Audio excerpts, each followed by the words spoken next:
Hey folks, welcome to Roll of Law. When I started this channel, I figured it would be mostly gaming content by somebody who happened to be a lawyer. But instead, I find myself having to do more legal content because of the new open game license that Wizards is trying to push forward. And of course, this new version, which would replace the existing open game license, is not open at all. It's in fact intended to close this off and to give Wizards tremendous power to do such things as, if they wanted, entirely steal content from third-party content creators and use it themselves. So this is very concerning, but one thing that's come up in these discussions, or keeps coming up, is a distinction between mechanics versus expressions of those mechanics. And the reason why this is important is because you can't copyright the underlying mechanics of a game. And the reason why that's the case is because copyright law is intended to protect creative works, but not inventions or discoveries or processes. All of that stuff should really go under patents. And this is important. It's a very important distinction in intellectual property because patents are first more difficult to get. You've got to go through a process for them. There's processes that allow for a patent to be challenged in various ways. And also their term is much shorter. And that's important because we really want those inventions and discoveries and so forth to become publicly accessible a lot faster than we allow for copyrighted works. So because of all of this, there was obviously some concern and some thought put into the notion that we don't want to allow people to use copyright as a way to protect those kinds of inventions. So that's why they're excluded.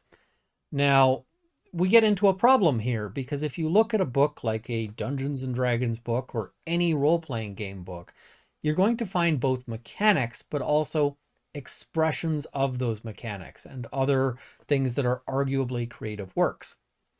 Certainly at one extreme, we can look at things that are very much mechanical issues. So for instance, the idea of using a 20-sided die in a game is a mechanical consideration. You can't copyright that idea. Anybody can use a 20-sided die in whatever kind of game they want. And we can broaden that a little bit to say the idea of using a 20-sided die to roll for attacks. That seems to me to be clearly within the realm of mechanics and something that couldn't be protected. But a lot of the assessments I've seen online about this mechanics versus creative expressions thing seem to go a little too far and seem to be a little bit of what I'd call optimistic interpretation of the law. And so I want to bring up something here just as an example of the problems we get into. So this is a bit of my own homebrew for Dungeons and Dragons. And it's not put out under the open game license. This is out under fair use / fair dealing and the license of come at me. Because I think this is very clear fair use / fair dealing, but that doesn't necessarily protect everybody.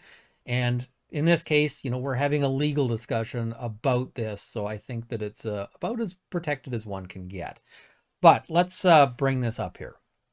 So this is a fun little cantrip that I wrote, and it's Wall of Glass, Conjuration Cantrip.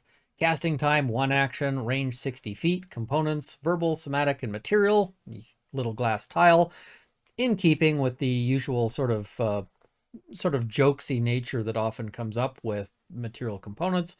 Duration of 10 minutes, although that really should have an asterisk on it. I'll have to amend that. So when the spell is cast, it creates a 10-foot by 10-foot pane of magical glass, 1/4 inch thick. The glass melds with surrounding walls and flooring to form a barrier. At least one side of the pane must merge with an existing wall, floor, or ceiling to provide support. The wall can be transparent, frosted, opaque, or mirrored at the caster's choice, and any color of glass. However, the spell cannot create one-way glass or one-way mirrors. Now, the reason why I put that in is that, I thought somebody might come up with something a little overly clever about this, either trying to build a fantasy laser or else, using this in ways that I thought might be a little overly useful. So that's kind of defensive design as to why it can't make one way, but also vision is really important in the game. Anyway, I digress. So carrying on. The wall has 1 hit point and AC 11, and when destroyed, it shatters into glass shards which then vanish. Attacks can pass through the glass, shattering it, but they are at disadvantage and do 1d4 less damage. A creature can also push its way through the glass, using an extra 5 foot of movement to do so, and taking 1d4 slashing damage in the process. The wall does not provide cover, but it may provide concealment if it is not transparent. The wall can support up to 15 pounds of weight before breaking. If a creature falls through the wall as it breaks, it takes slashing damage in the process described above. The caster may have only one wall of glass at a time. If this spell is cast again while the first wall remains in existence, the first wall shatters and disappears. So you can, keep casting it, but it'll replace the wall each time. The damage done to a creature pushing through the wall, as well as the damage reduction for projectiles passing through the wall, increase as the caster gains levels, becoming 2d4 at 5th level, 3d4 at 11th level, and 4d4 at 17th level. So I think that's a fun little spell. I think it's fairly balanced. I think it's, a good addition to the game. You're free to use it if you want. However, let's sort of break this down and look at things that might arguably be considered protected if this, if somebody wanted to sue. And so one of those is the simple element of how it's presented with the casting time, range, components, duration. Somebody could argue, and a court may or may not end up agreeing with the idea that these things might be beyond mechanics, and that this might be part of how the style of how Wizards of the Coast presents spells. So they might say, listen, you can describe this as being something that you cast really fast, but you have to describe it in some other way. You can't use their terminology for it. Similarly, there are certain phrases that are kind of taken from other material. And the only reason they're taken from other material, it's not that I couldn't come up with a different way of phrasing them. In fact, I did come up with a different way of phrasing them originally. The issue is that wording becomes very important in a game like Dungeons and Dragons because somebody might argue about what these rules mean. And so often it becomes very useful or even critical to use the same language as is used somewhere else so that everyone knows that it's to be interpreted in exactly the same way as another section. In fact, this is very similar to legal drafting, where, if you're writing a lengthy set of statutes and you want two provisions to be interpreted in the same way, you're going to use the same language. And some of that language becomes so common that it becomes sort of a universal rule. So when you see terms like irrevocable in a document, we know what that means. We have an understanding for it. So some of the language used here is just paralleling that so that we know that it's the correct way of interpreting it. Similarly, you want these spells to work like other spells in the game. You don't want it to feel like some weird outlier. You want it to sort of work with everything else in the same way that if you were making a car part, you want it to work with the rest of the car and not just be a part to go to some car that nobody's ever built and that, nothing ever works together. Building an engine is great, but you want an engine that fits into a particular car and will power that car usually. So that's kind of why we see some of the language that we see here. Now, Wizards would, at least have an argument to say, listen, that's not mechanics. That's our creative expression of those mechanics. So that's not something that's protected. And at that point, you might find yourself in a lawsuit. And anybody who tells you that this is definitely good to go is being, I think, overly optimistic. We're in this land where these questions have never been properly interpreted by a court. These are unanswered questions, which makes them interesting questions. And if you know me from my other channel, Runkle of the Bailey, you know that my line is that interesting in the legal world means expensive. So how do you get around this? Well, you get around this by writing this description up in some way that makes it a lot harder for anyone else to use. You'd have to sort of couch all of these things, and you might even just have to describe this in the way that you might describe this spell to somebody who's sitting next to you at the bar, and just so you wouldn't say, oh, the casting time is 1 action, the range is 60 feet. You'd say, well, it's got a moderate range, and it lasts for a while, and it creates a 10-foot by 10-foot pane of glass without getting into all of this. And that forces the eventual reader who might want to borrow this to then interpret that and do the mechanical building themselves, which is really what we're trying to avoid. That's probably why they want my homebrew, is so that they don't have to design this spell themselves. Just getting the idea isn't really enough. So really, we're into some very difficult analysis and difficult questions. And the problem is that all of this uncertainty really benefits the person with the most money to fight this issue. And further, Wizards of the Coast may well claim that stuff like this is protected and copyrighted and so forth.